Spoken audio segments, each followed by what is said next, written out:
بسم الله الرحمن الرحيم. الحمد لله رب العالمين والعاقبة للمتقين، والصلاة والسلام على سيدنا محمد وعلى آله وصحبه أجمعين. أما بعد، أعوذ بالله من الشيطان الرجيم. بسم الله الرحمن الرحيم. كونوا ربانيين بما كنتم تعلمون الكتاب وبما كنتم تدرسون. صدق الله مولانا العظيم. اس جامعہ ریاض العلوم انواع کے ناظم برادر مکرم مولانا بنیامین صاحب سیدہ مشتہم اور آپ حضرات علماء و مدرسین کرام اور عزیز طلباء، میں مدرسے میں پڑھا ہوں اور مدرسے سے اب تک میرا تعلق ہے. میں اچھی طرح جانتا ہوں کہ قیلولے کے وقت میں تقریر کرنا طلباء کی اجتماعی بددعاؤں کا اپنے آپ کو حقدار بنانا. اس لیے میں اپنے آپ پہ خطرہ مول لینا نہیں چاہتا.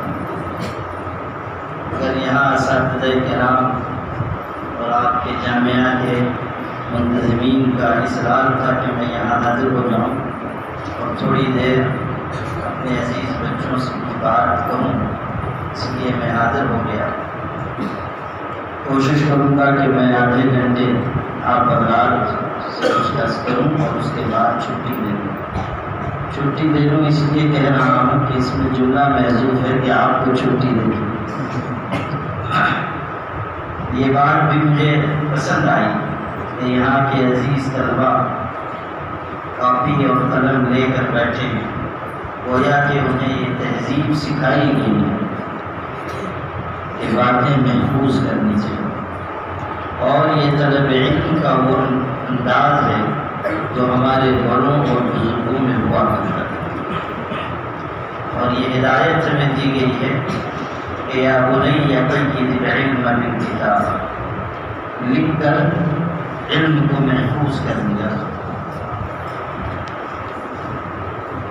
چند ضروری باتیں آپ تمام حضرات کی خدمت میں یعنی طلباء کی خدمت میں عرض کرنی ہے. اساتذہ کرام مدرسین ماشاء اللہ جاننے پہچاننے والے لوگ ہیں. میرے مخاطب عزیز طلباء، چھوٹی چھوٹی چند باتیں میں عرض کروں گا، لیکن اللہ کی ذات سے امید ہے کہ وہ آپ عزیز طلباء کے لیے مفید ہوں.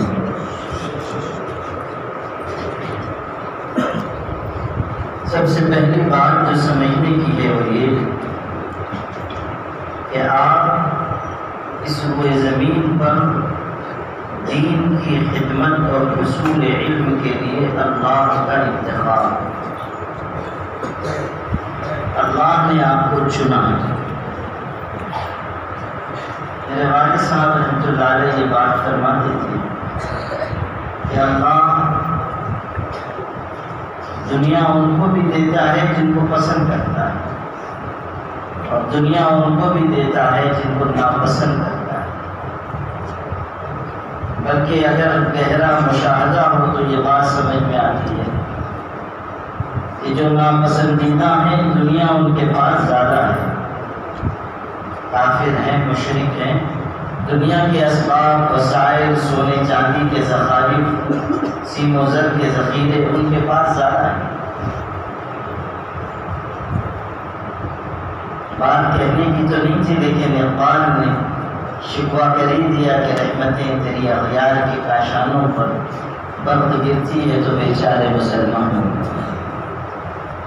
اور اپنی مشہور نظم شکوہ میں یہ بھی کہا کہ کیا غضب ہے کہ کافر کو ملے حور و قصور اور بیچارے مسلمان کو فقط وعدے. شکایت کرنے میں کچھ آگے بڑھ گیا نام اقبال. کیا غضب ہے کہ کافر کو ملے حور و قصور اور بیچارے مسلمان کو فقط وعدے.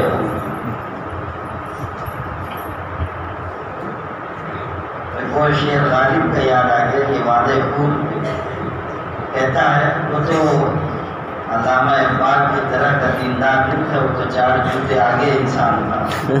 چچا غالب ہمارے جو تھے وہ تو سب کو معلوم ہے کہ کن سے بات کے تھے۔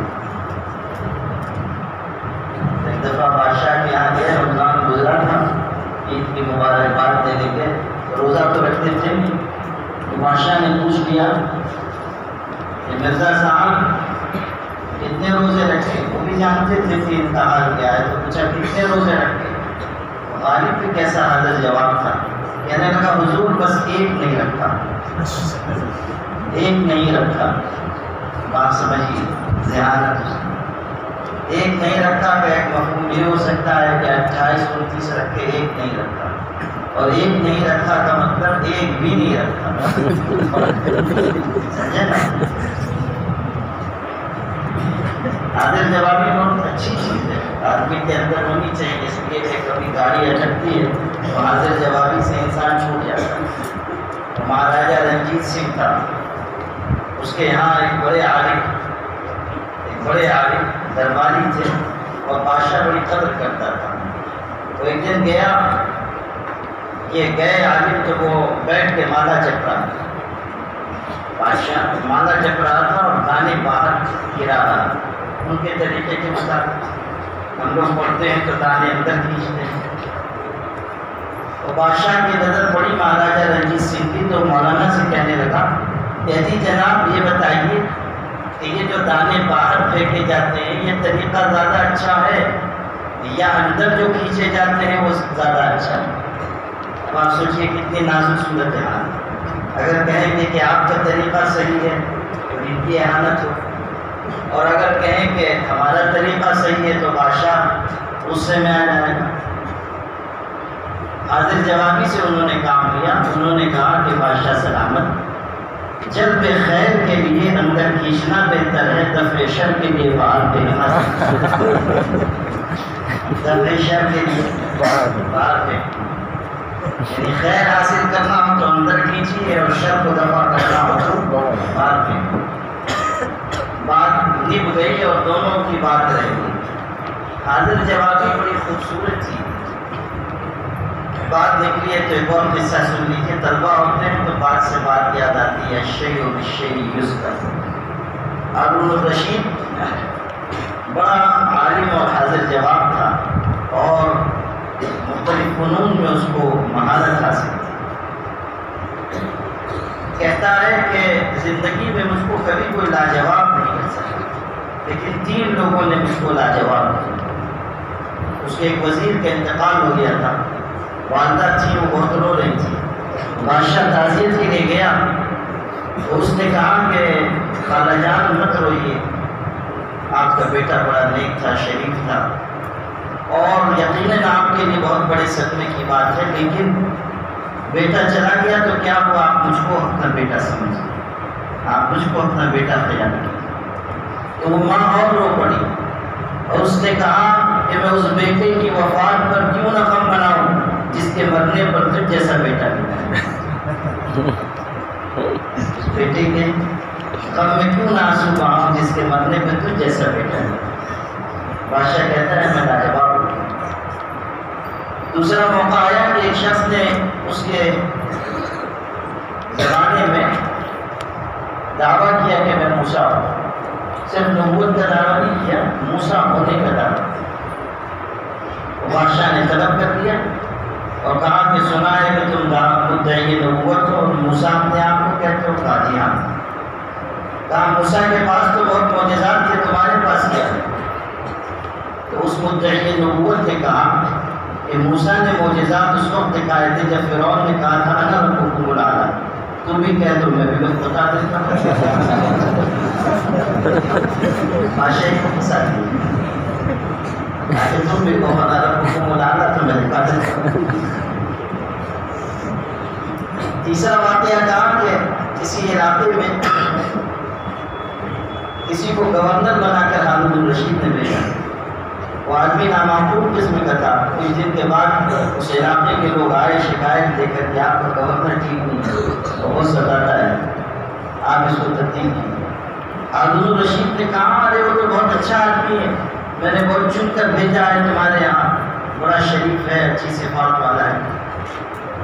تو جو وقت جو آیا تھا اس میں سے ایک شخص نے کہا کہ جناب ماشاء سلامت، اگر وہ اتنا ہی شریف اور اچھی صفات والا ہے تو یہ بات انصاف کی نہیں ہے کہ ایک ہی علاقے تک اس کی شرافت محدود رہے، دوسرے علاقے میں بھیج دیجیے تاکہ اور لوگ بھی استفادہ کریں۔ کہتا ہے کہ چلا جواب۔ خیر جو بات عرض کر رہا تھا وہ یہ کہ غالب جو ہے اس کی صفات سب کو معلوم ہے۔ اس نے ایک دفعہ حور پر یہ شعر کہا، وہ میں نے سنا ہے نا اقبال والا شعر، یہ کیا غضب ہے کہ کافر کو ملے حور و قصور، بیچارے مسلمان کو فقط وعدے حور۔ اس پر وہ کہتا ہے غالب ایسی جنت کو لے کر کیا کریں غالب جس میں لاکھوں برس کی حوریں ہوں۔ یعنی یہ بہت پرانی ہو گئی، بہت زمانے سے احساس ہوتا ہے۔ شاعروں کی جو تخیل کی پرواز ہے وہ اسی طرح ہوتی ہے، اور جب فتویٰ لگتا ہے ان کے اوپر تو کہتے ہیں کہ شعر مرا جو مدرسہ کے برد، کہ میرے شعر کو مدرسے میں کون لے کر خیر تو جو آپ کو سنا رہا تھا وہ یہ کہ دنیا ان کو بھی ملتی ہے جو پسندیدہ ہیں، بلکہ زیادہ ملتی ہے۔ کیوں؟ اس لیے کہ آخرت میں ان کو کچھ نہیں ملنے والا۔ ان الذین یشترون بعہد اللہ وایمانہم ثمنا قلیلا اولئک لا خلاق لهم فی الآخرہ۔ صاحب ارشاد فرمایا کہ جو ملنا ہے ان کو دنیا میں ملے گا، جو حکومت، سطوت، سلطنت، شان و شوکت حاصل ہے وہ دنیا تک محدود ہے، آخرت میں کسی کافر مشرک کو کوئی نعمت ملنے والی نہیں۔ اللہ نے جنت ان پر حرام کر دی ہے۔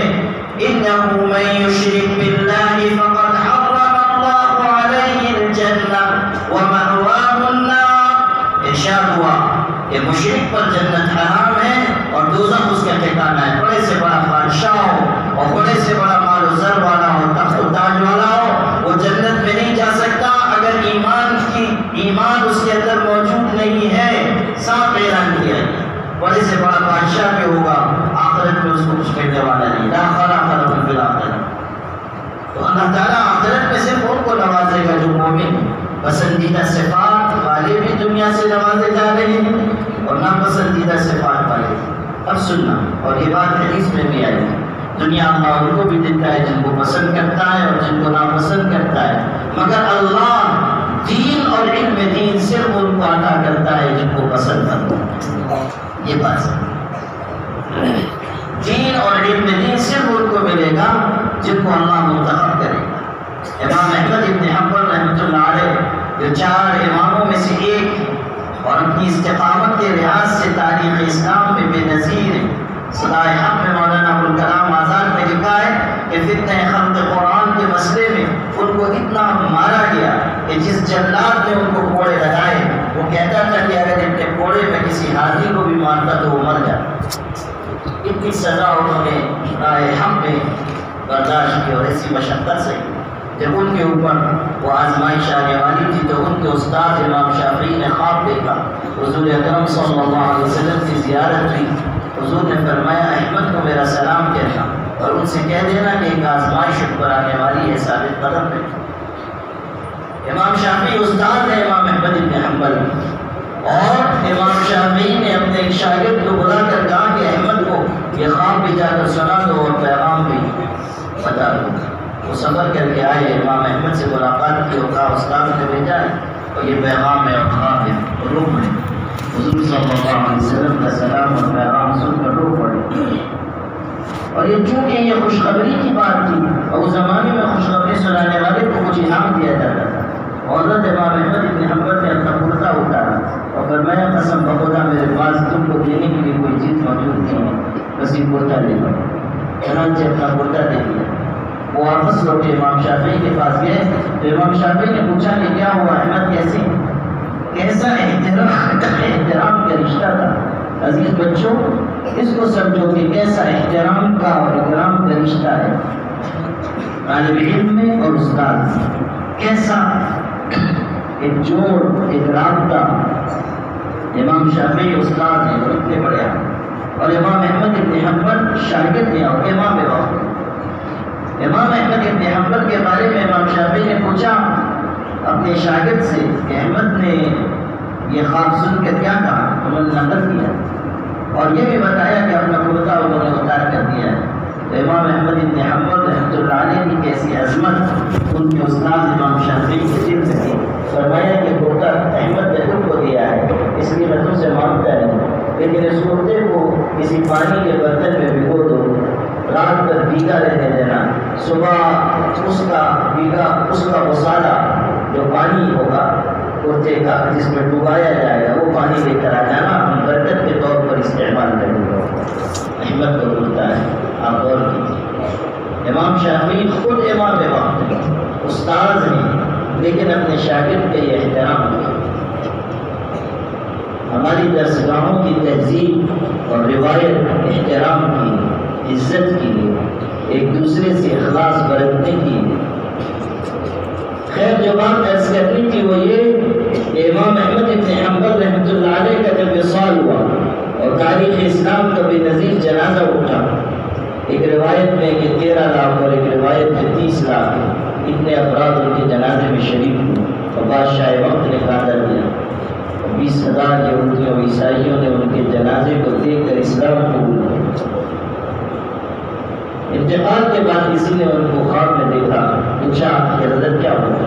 اللہ کی بارگاہ میں کیا ہوا؟ فرمایا کہ اللہ نے اپنے سامنے مجھ کو کھڑا کیا اور مجھ پر ہیرے جواہرات کی بارش، اور اس کے بعد ارشاد ہوا کہ احمد جا ہماری بنائی ہوئی جنت میں داخل ہو جا، اس لیے کہ اگر تجھ کو دوزخ میں بھیجنا ہوتا تو میں اپنے علم کا نور تیرے سینے میں نہ ڈالتا، اگر تجھ کو دوزخ میں ڈالنا ہوتا میں اپنے علم کا نور تیرے سینے میں نہ ڈالتا۔ عزیز بچوں، ہمیں اپنی قسمت کا رش کرنا چاہیے، انتخاب خداوندی پر شکر کرنا چاہیے کہ اللہ نے ہمیں چنا، اور شکر ایسی چیز ہے کہ جو انسان کو آگے بڑھاتی ہے۔ اعملوا آل داؤد شکرا وقلیل من عبادی الشکور، شکر ادا کرو، اس لیے کہ شکر کرنے والے بندے تھوڑے ہیں، اور شکر کا مطلب یہ ہے کہ انسان دل سے سمجھے کہ عطا کرنے والی ذات اللہ کی، اور زبان سے تعریف کرے کہ میرے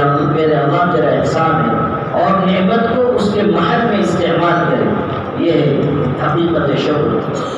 مکہ مکرمہ میں صوفیاء کرام کا مجمع تھا اور بڑے بڑے مشائخ اور اکابر موجود تھے، اور حضرت جنید بغدادی رحمۃ اللہ علیہ اس وقت نوجوان تھے، وہ بھی اس مجلس میں تشریف فرما تھے، لیکن ان کی اس وقت شہرت نہیں تھی، جوانی کی عمر تھی، اور بڑی عمر کے حضرات بیٹھے ہوئے تھے، حقیقت شکر پر بات ہو رہی تھی۔ سب حضرات بیان کر چکے تو لوگوں نے کہا وہ جوان تو بھی بتا کہ شکر کی حقیقت تیری نگاہ میں کیا ہے؟ حضرت جنید بغدادی نے فرمایا کہ میری نگاہ میں تو شکر کی حقیقت یہ ہے کہ اللہ تستعان بنعم اللہ علی معاصی، کہ اللہ کی نعمتوں کو اس کی نافرمانی کے کاموں میں استعمال نہ کیا جائے، یہ شکر ہے۔ تمام صوفیاء عمر دراز لوگ پکار اٹھتے کہ شکر کی صحیح حقیقت تو اس جواب میں ہے، اللہ تستعان بنعم اللہ علی معاصی، انسان اللہ تعالیٰ کی نعمتوں کا صحیح استعمال کرے، یہ ہے نعمت کا شکر۔ خانوادہ داؤد پر نعمتیں برسائی گئی تھی، اس لیے مطالبہ ہوا شکر ادا کرو، اعملوا آل داؤد شکرا، اور جو نعمتیں ان کو ملی تھی اور ان کے خانوادے کو، ان میں سے بہت بڑی نعمت علم کی نعمت تھی، علمنا منطق الطیر وأوتینا من کل شیء، علمنا منطق الطیر، علم عطا کیا، علوم میں اللہ تعالیٰ نے کمال عطا کیا، اور دنیاوی اور دینی منصب کو جمع کیا۔ دنیاوی منصب میں سب سے بڑا منصب بادشاہت ہے، اور دینی مناصب میں سب سے بڑا منصب نبوت ہے۔ دونوں منصب اللہ نے خانوادہ داؤد میں جمع کر دیا، بادشاہت بھی رکھی اور نبوت بھی رکھی۔ اسی لیے بنی اسرائیل سے یہ کہا گیا تھا یا قوم اذکروا نعمت اللہ علیکم اذ جعل فیکم انبیاء، تم میں اللہ نے پیغمبر رکھے، وجعلکم ملوکا، اور بادشاہ بھی بنائے، بادشاہت بھی جمع کی اور نبوت بھی۔ یا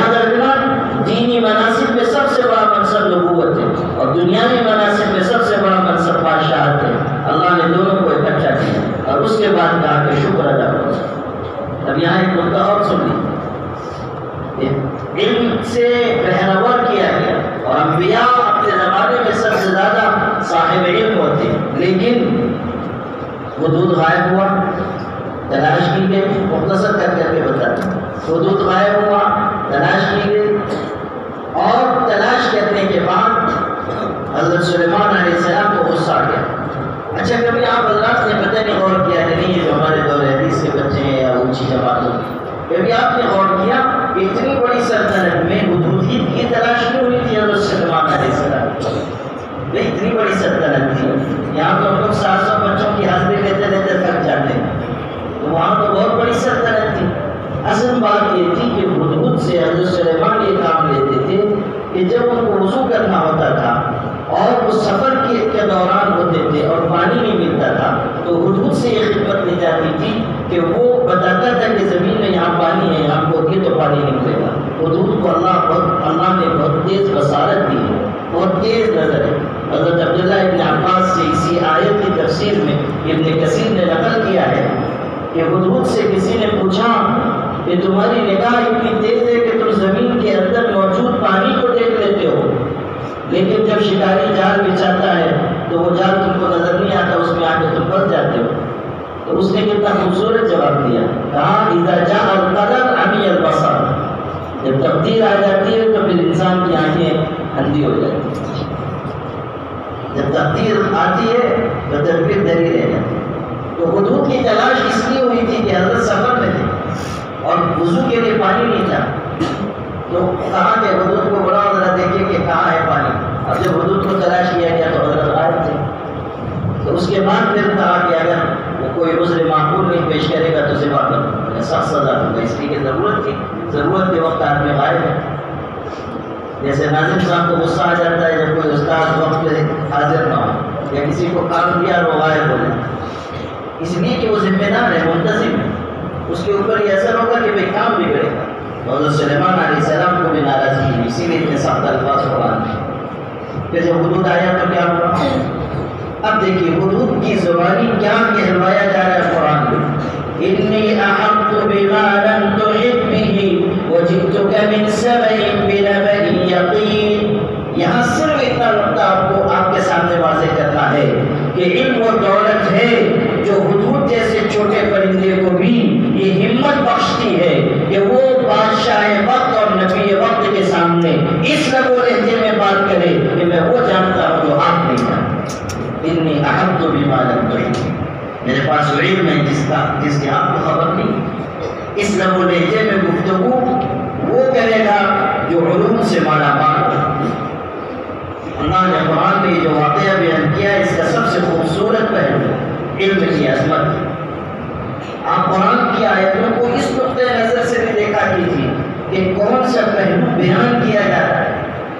اب جیسے ایک مسئلہ ہے قلب معلم کا، وہ کتا جس کو سکھایا گیا، ایک کتا ہے جو سکھایا نہیں گیا، اگر وہ شکار کرتا ہے تو اس کا شکار درست ہے، اور ایک ہے قلب معلم جس کو سکھایا گیا ہے۔ جب وہ کسی جانور کو پکڑے گا تو وہ اگرچہ کہ کتا ناپاک ہے لیکن اس کا پکڑا ہوا جانور اس کا استعمال درست ہے۔ کیوں؟ اس لیے کہ علم نے اس ناپاک جانور کو بھی یہ عظمت بخشی کہ یہ کسی جانور کو پکڑے گا تو اس کا پکڑا ہوا جانور جائز ہو، درست اور حلال۔ قلب معلم کا مسئلہ ہے۔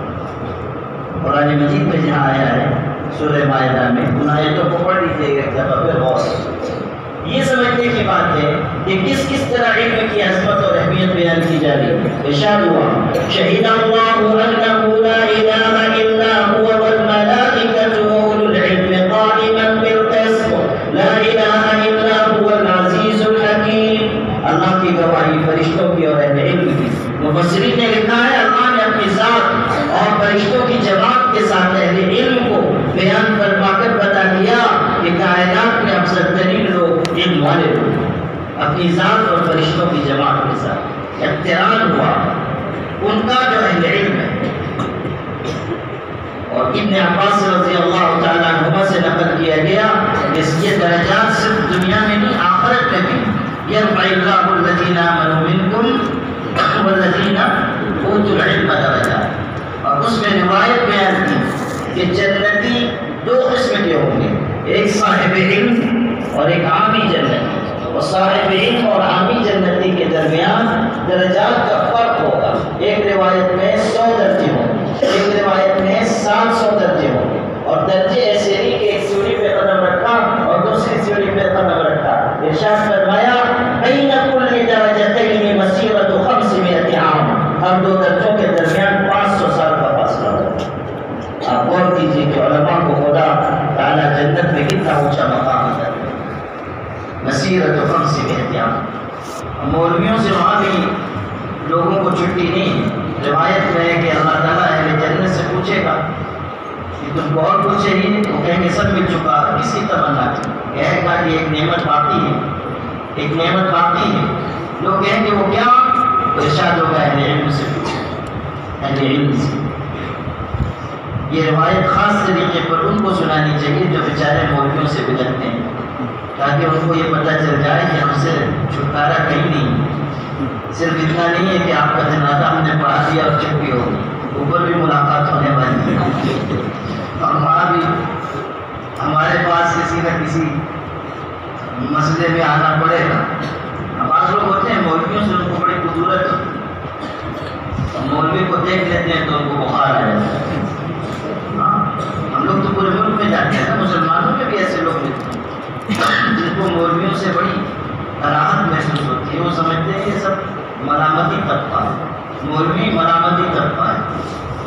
اور ایسے لوگوں کو یہ روایت ضرور سنانی چاہیے کہ بھائی صاحب جن سے آپ دنیا میں پیچھا چھڑانا چاہ رہے ہیں، اوپر بھی ان سے پیچھا چھوٹنے والا نہیں ہے، الا یہ کہ آپ دوسرے مہینے میں تشریف رکھتے ہیں۔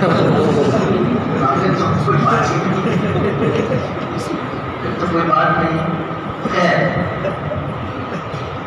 جو آپ سے عرض کرنا ہے وہ یہ شکر ادا کیجیے، اور شکر یہ ہے کہ علم کے حاصل کرنے میں غیر معمولی محنت کی، جو اللہ نے چن لیا تو آپ محنت کی، راتوں کو جاگیے، مطالعے میں اپنے آپ کو کھپائیے، اور سمندر علم میں اندر جا کر پہلے علم میں غوطے لگا کر ہیرے جواہرات لے کر آئیے۔ جو سطح سمندر پر ٹہلتا رہے گا کوڑا کرکٹ اس کے ہاتھ میں آئے گا، اور جو سمندر کی تہ میں اترے گا وہ ہیرے اور موتی اور جواہرات لائے گا۔ طالب علم کی ذمہ داری ہے کہ وہ بے پناہ محنت کرے۔ عزیزو، اس حقیقت کو یاد رکھنا، آج کی محنت کل کام آئے گی۔ آج جتنی جانفشانی کرو گے کل خدا تعالیٰ اپنا اونچا مقام دے گا۔ یغوص البحر من طلب اللآلی ومن طلب العلا سحب الليالي ومن رام العلا من غير كد أضاع العمر في طلب المحال تركت النوم ربي في الليالي بلغني إلى أقصى المعالي۔ یہ یاد رکھنا چاہیے کہ جب تک ہم محنت کے راستے پر نہیں چلیں گے ہمارے ہاتھ عزت نہیں آئے گی، اونچا مقام نہیں پا سکے۔ ہمارے جتنے بڑوں کو اونچا مقام ملا ہے وہ محنت کے نتیجے میں ملا ہے، کاوش کے نتیجے میں ملا ہے۔ بے محنت پہ ہم کوئی جوہر نہیں کھلتا، بے محنت پہ ہم کوئی جوہر نہیں کھلتا۔ شرر تیشا سے ہے روشن خانہ فرہاد، اقبال کہتے ہیں شرر تیشا سے ہے روشن خانہ فرہاد، بے محنت پہ ہم کوئی جوہر نہیں کھلتا۔ غیر معمولی محنت کریں گے تو آگے بڑھیں گے، اور اگر محنت نہیں کریں گے تو پھر زمانہ آپ کو ضائع کر دے گا۔ کتنے علماء ہمارے فارغ ہوتے ہیں، زمانے کی بھیڑ میں کہاں گم ہو جاتے ہیں پتہ نہیں چلتا، اس لیے کہ محنت اور درد و کاوش کی راہ پر نہیں چلے۔ آج محنت نہیں کریں گے تب دشواری ہوگی، لوٹ کے جائیں گے کوئی مسئلہ پوچھے گا معلوم ہی نہیں ہوگا، کوئی کسی چیز کے بارے میں دریافت کرے گا معلوم نہیں ہے تو ذلت ہوگی، اور اگر بغیر علم کے بتا دیں گے تو وہ بھی گمراہ ہوگا، یہ شخص بھی گمراہ کرنے والا شمار ہوگا۔ وہ ہے نا کہ کسی طالب علم سے ایسے ہی بغیر محنت کے گیا ہوگا، کسی طالب علم سے پوچھ لیا پوچھنے والے نے کہ وہ کنویں میں مرغی گر گئی ہے، کتنے ڈول پانی نکالے تھے؟ بھائی گاؤں دیہات میں تو یہی مسئلہ ہوتا ہے، تو کتنے ڈول، اب اس کو معلوم نہیں تھا۔ اچھا، ہماری درس گاؤں میں کبھی کبھی ترتیب بھی بتائی جاتی ہے نا، ترکیب میں کہ بھائی اگر مسئلہ نہیں معلوم ہے کوئی پوچھ لے تو کہہ دو کہ جاؤ ذرا تحقیق کر کے آؤ، میں خود سے گری تھی یا مرغا دوڑا رہا تھا تو گری، اور جتنی دیر میں تحقیق کر کے آئے گا اتنی دیر میں خود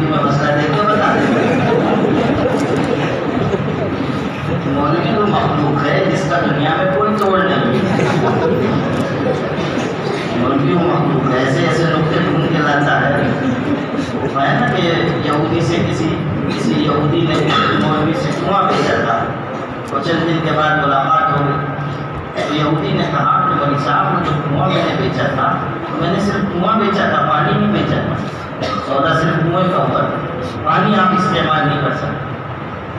اس نے بھی دماغ لگایا اور یہ سمجھا کہ یہاں جائے گا، کہا کہ میں نے صرف کنواں بیچا تھا، پانی نہیں بیچا، کنویں کا سودا ہوا ہے، کاغذ پہ بھی لکھا ہے کنویں کا سودا، پانی کا سودا نہیں۔ مولوی صاحب نے کہا اچھا ہوا آپ مل گئے، میں 3 دن سے تو آپ ہی کو ڈھونڈ رہا تھا۔ کہنے لگا کیوں؟ کہنے لگا اس لیے کہ وہ جو پانی آپ نے نہیں بیچا ہے، میرے کنویں میں آپ نے پانی رکھ رکھا ہے، اس کا کرایہ کون دے گا؟ یا تو پانی سارا نکال کے دے جاؤ، یا تو کرایہ دو۔ اس نے تو گھر جا کے 4 کنٹک سلاد توبہ پڑی ہوئی، عزم کیا ہوگا کہ آئندہ کسی کوشش سے کوئی لڑائی کون نہیں، تو مولوی تو مخلوق ہے، اس کا کوئی توڑ نہیں۔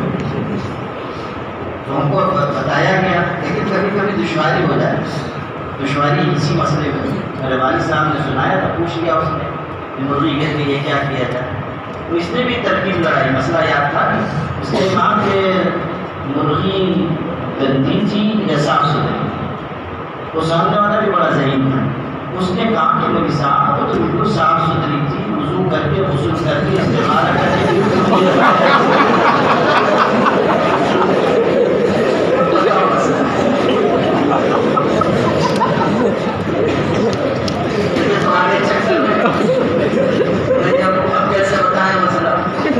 آج اگر محنت نہیں کریں گے تو کل ایسی دشواری ہوگی، اس لیے آج محنت کرنے کی عادت ڈالیں، خوب محنت کیجیے، مسائل یاد کیجیے، قرآن مجید کی تفسیر یاد کیجیے، آیتوں کا کیا، آیتوں سے کیا پیغام دیا جانا ہے، احادیث میں کیا ہمیں سبق سکھایا گیا ہے، آداب زندگی حاصل کیجیے، یہ آپ کے کرنے کا کام۔